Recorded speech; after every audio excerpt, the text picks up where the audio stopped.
और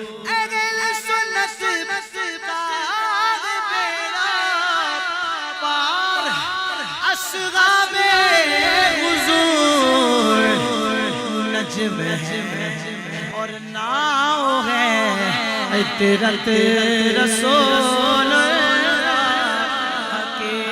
और ये शेर भी बहुत ज़्यादा ग्रीटिंग अक्सर चला करता है, जैसे चम्मच पे चम्मच, चम्मच पे ज़ीरा, मेरा दोस्त लाखों में हीरा, लड़कियाँ होती हैं तो मेरी सहेली लाखों में हीरा।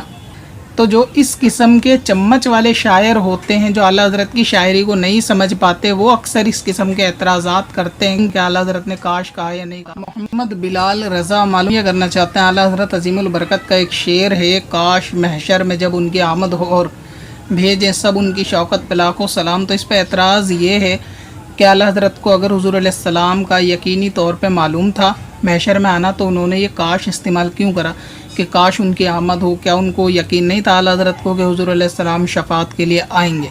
एतराज़ इस शेर पे ये है। तो इसका दरअसल जवाब ये है मोहम्मद बिलाल भाई कि जो लफ्ज़ काश इसमें लगा हुआ है ये पहले मिसरे के लिए नहीं है बल्कि दूसरे मिसरे के लिए है। इसको मैं अभी एक मिसाल के तौर से आपको समझाता हूँ कि कभी कभी फ़न शायरी में ऐसा होता है कि बात जो पहले मिसरे की होती है वो वहाँ मुकम्मल नहीं हो रही होती, बल्कि उसके अल्फाज का ताल्लुक़ दूसरे मिसरे के साथ होता है।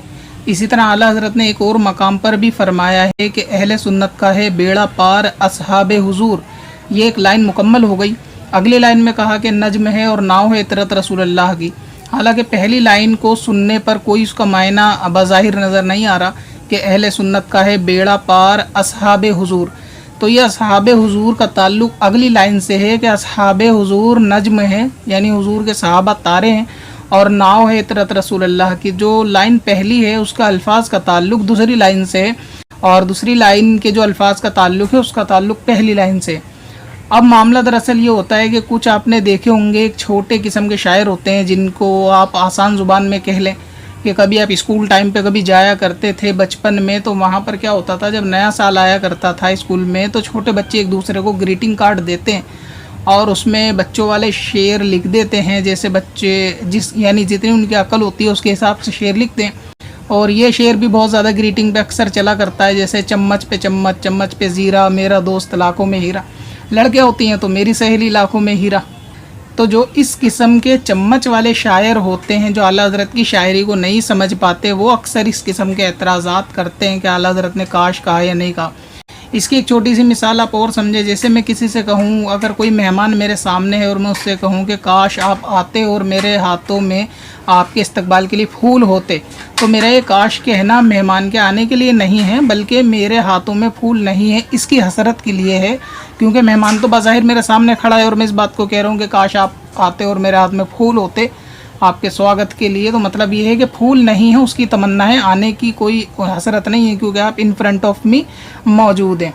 तो ऐसी सूरत में आला हज़रत ने कहा कि काश महशर में जब उनकी आमद हो भेजे सब उनकी शौकत पे लाखों सलाम। मतलब ये है कि हुज़ूर अलैहिस्सलाम की आमद तो तय है कि होनी है, काश ऐसा हो जाए कि सब उनकी आमद पे सलाम भेजें। ये काश उस सलाम के लिए है। बाकी जिनको समझ में नहीं आती आला हज़रत की शायरी, तो आप समझ जाएं कि वो चम्मच वाले शायर हैं जो अक्सर आला हज़रत की शायरी पे एतराज़ वगैरह करते हैं। ऐसे शायरी ना समझने वाली बात तो आला हज़रत के बहुत सारे अशार ऐसे हैं जो आम आदमी को जल्दी समझ में नहीं आते। आला हज़रत अज़ीमुल बरकत ने एक मकाम पर ये भी फरमाया, शर खैर शोर सोर शरर दूर नार नूर बुशरा की बारगाह ये खैरुल बशर की है। अब ज़ाहिर है कि सुनने में तो समझ में नहीं आएगा इसका मतलब क्या है, तो समझ में नहीं आए तो मतलब ऐसा भी नहीं कि गलत हो गया शेर या उस पर एतराज़ कर दो। इसी तरह आला हज़रत ने एक और मकाम पे भी ज़मीन व ज़मा तुम्हारे लिए, इस पूरा कलाम के आप अशार अगर देखेंगे तो बहुत से ऐसे अशारे समझ में नहीं आएंगे। मिसाल के तौर पे ये मरहमते ये कच्ची मते न छोड़ी लते न अपनी गते कसूर करे और इनसे भरे कसूर जिना तुम्हारे लिए। अब समझ में तो ये भी नहीं आने का अक्सर के अल्फाज क्या हैं, तो समझ में नहीं आओ तो सीधा सबसे आसान है कि एतराज़ कर दो। इसके पीछे की दरअसल वजह भी यही है कि एतराज़ हमारे में फ्री ऑफ कॉस्ट है, कोई इस पर टैक्स या GST वगैरह तो नहीं है, तो जिस पे दिल चाहता है वो एतराज़ कर देता है। यही मामला अक्सर वहाबियों का भी है कि शेर समझ में ना आया एतराज़ कर दो, क्योंकि फ्री की चीज़ है एतराज़ करना। तो अगर मामला अगर ऐसा होता कि हमारी गवर्नमेंट प्रधानमंत्री जी इस तरफ भी थोड़ा ध्यान देते कि सुन्नियों पर जितने मामलात में वहाबी लोग एतराज़ करते हैं, अगर इन पे एतराज़ पे भी GST लगाई जाती ना तो शायद थोड़ा सा सुकून मिल जाता के एतराज़ात थोड़े कम होते। मतलब अगर कोई 11वीं पे एतराज़ कर रहा है तो 11% की GST होनी चाहिए, और 12वीं पे एतराज़ कर रहा है तो 12% की होनी चाहिए, ख्वाजा की 6ठी पे एतराज़ कर रहा है तो 6% की GST। ऐसा अगर कोई कानून आ जाए तो थोड़े वहाबियों के एतराज़ात कम हो जाए, और एतराज़ पे GST होनी चाहिए, तब लोगों के थोड़े एतराज़ात कम हो जाएंगे। वरना ये कि जो चीज़ अकल में नहीं आती तो टैक्स फ्री है तो एतराज़ कर दो, जी ये गलत है, ऐसा क्यों कह दिया, वैसा क्यों कह दिया। तो अगर थोड़ा मामला ऐसा हो जाए ना, इनसे हर एतराज़ के बदले GST वसूली जाए ना, तो ये इनके सब चीज़ें खुद ब खुद समझ में आ जाएंगी कि न्याज भी जायज़ है, आला हज़रत की शायरी भी जायज़ है, इल्म गैब भी जायज़ है, शफ़ाअत भी जायज़ है, क्योंकि टैक्स फ्री है तो अभी जितना बोल लो इसमें कोई मसला नहीं। हाँ, मगर GST के अंदर परेशानी ये है कि गवर्नमेंट को खुद सबसे ज़्यादा GST देनी पड़ेगी, क्योंकि 3 तलाक के मसले के अंदर तो प्रधानमंत्री जी खुद मुफ्ती बनते हैं।